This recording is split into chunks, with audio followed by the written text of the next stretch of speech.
नमस्कार, स्वागत है आपका। मैं हूं आपके साथ अमित गर्ग शुक्ला। चलिए देखते हैं खबर 1 मिनट यानी 1 मिनट में खबरों का पूरा विश्लेषण।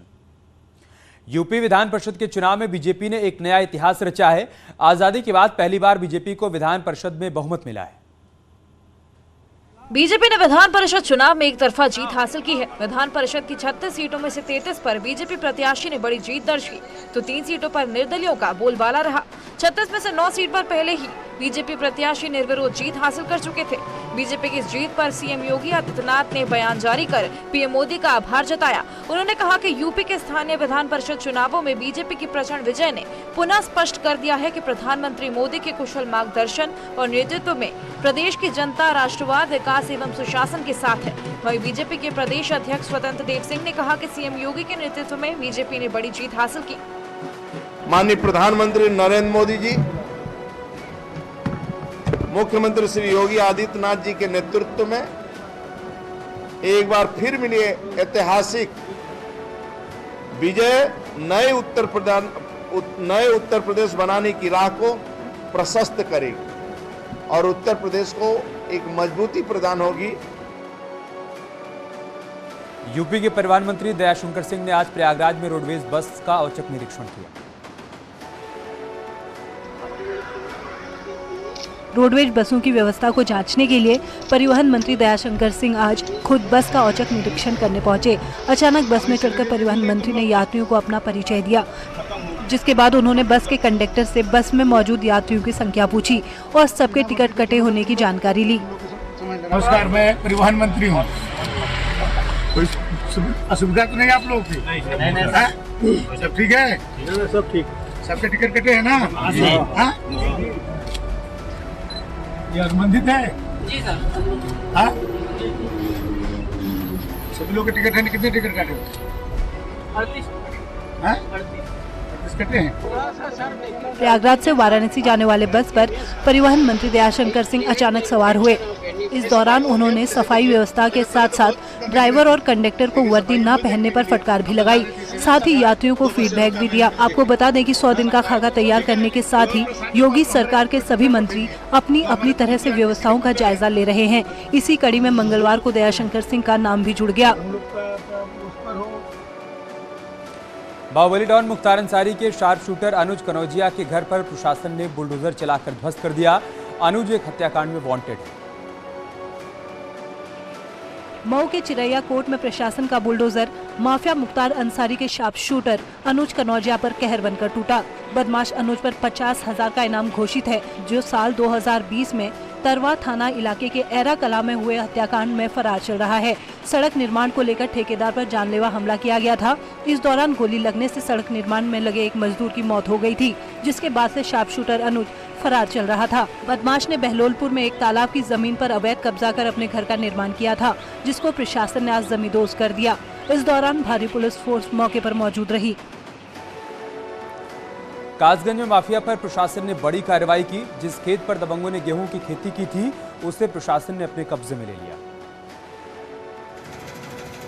प्रशासन ने खेत में खड़ी गेहूं की फसल की कटाई कराकर उसे स्टोर कर दिया। इस गेहूं की नीलामी की जाएगी और पैसा सरकारी खजाने में डाल दिया जाएगा। मामला कादरगंज खाम का है, जहां गंगा नदी के किनारे कुछ दबंगों ने गंगा की रेतीली जमीन पर कब्जा कर लिया था और उस पर गेहूं की फसल बो दी थी।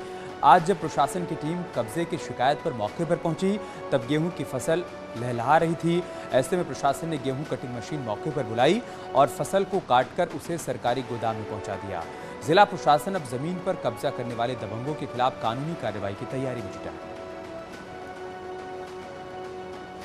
गेहूं को बोए हुए हैं, तो उसको संज्ञान लिया, जांच कराया गया। जांच कराने पे ऐसा है कि लगभग 50 बीघे ज़मीन जो है वो लोग किए हुए हैं। तो वो चूँकि ग्राम समाज की ज़मीन पर किए हुए थे, अतः उसको जो है हम लोग काट कर और उसको नीलामी करेंगे नियमानुसार। योगी सरकार बकायेदारों से वसूली में जुटी है। शामली में एसपी विधायक नाहिद हसन की राइस मिल पर कुर्की का नोटिस चिपकाया गया, जिसके बाद एसपी विधायक ने आनन फानन में मंडी समिति का कर्ज चुका दिया। दरअसल नाहिद हसन पर मंडी समिति का लंबे समय से 17 लाख रुपए का बकाया था, जिसको लेकर प्रशासन की टीम कैराना कस्बे के इकबालपुरा स्थित उनके सम्राट राइस मिल पहुंची और मिल के बाहर संपत्ति को कुर्क करने का नोटिस चिपका दिया। प्रशासन ने मिल की 6.25 बीघा भूमि को कुर्क कर दिया और मिल के बाहर नीलामी का नोटिस लगा दिया। इस संपत्ति की कुल कीमत करीब 1.5 करोड़ रुपए है। कुर्की की इस कार्रवाई के बाद नाहिद हसन ने मंडी समिति का कर्जा चुका दिया। का मंडी समिति का बकाया था लगभग 16 लाख का। इस वजह से तहसील से कुर्की का आदेश किया गया था, वही नोटिस वहाँ पे चस्पा किया गया था। क्योंकि ये बकाया जो है 16 लाख रुपए का है और 2019 से पेंडिंग था, काफ़ी समय से इसका भुगतान नहीं किया था, इस वजह से कुर्की की कार्रवाई की गई।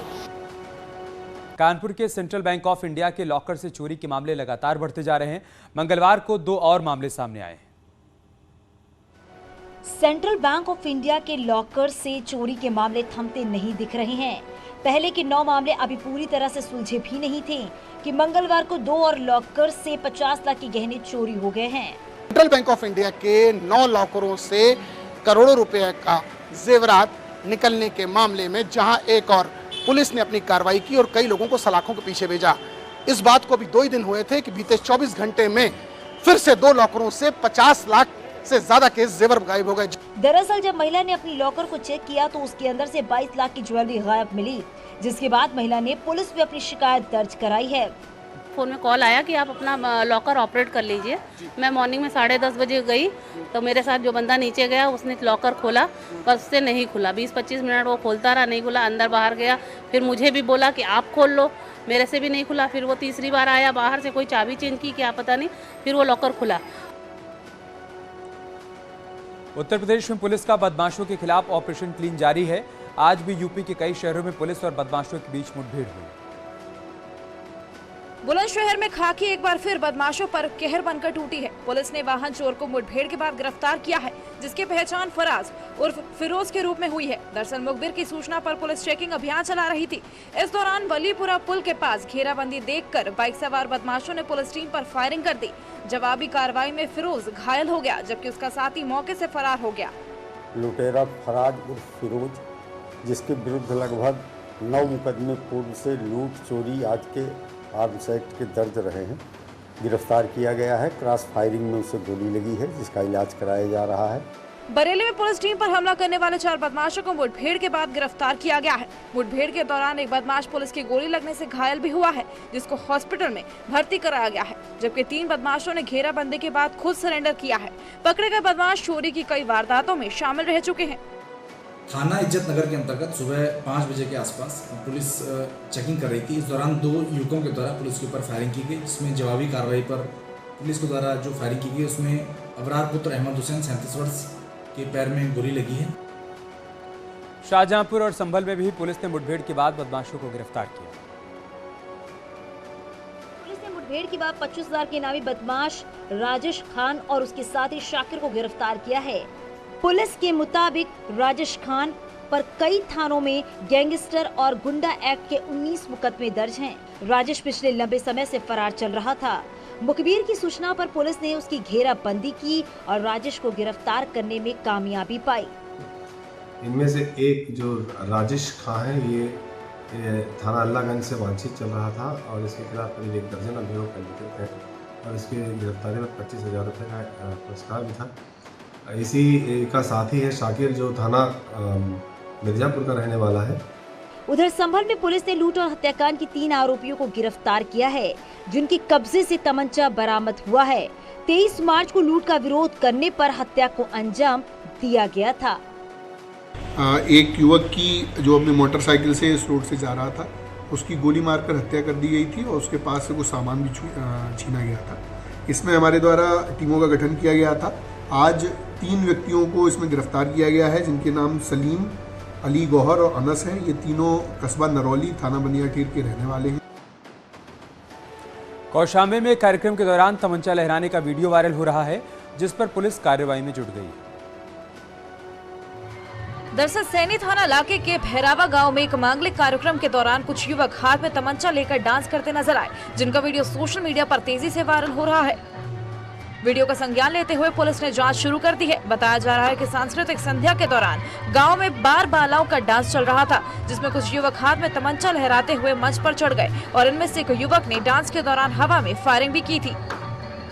वीडियो सोशल मीडिया पर वायरल हो रहा है, जिसमें कुछ व्यक्तियों के द्वारा पिस्टल से मंच पर फायरिंग की जा रही है और वहाँ पे कुछ सांस्कृतिक कार्यक्रम, कल्चरल कार्यक्रम वहाँ पे किया जा रहा है। इसकी अभी जांच की गई तो ये थाना सैनी क्षेत्र का मामला है और इसमें जो थाना प्रभारी है उनको निर्देशित किया गया है कि तत्काल प्रभाव से जो भी ये लाइसेंसी असला है तो उसको सीज किया जाए और मुकदमा इसमें पंजीकृत किया जाए। फतेहपुर में बच्चों के विवाद में दो पक्षों के बीच खूनी संघर्ष हो गया, जिसमें एक महिला की मौत हो गई।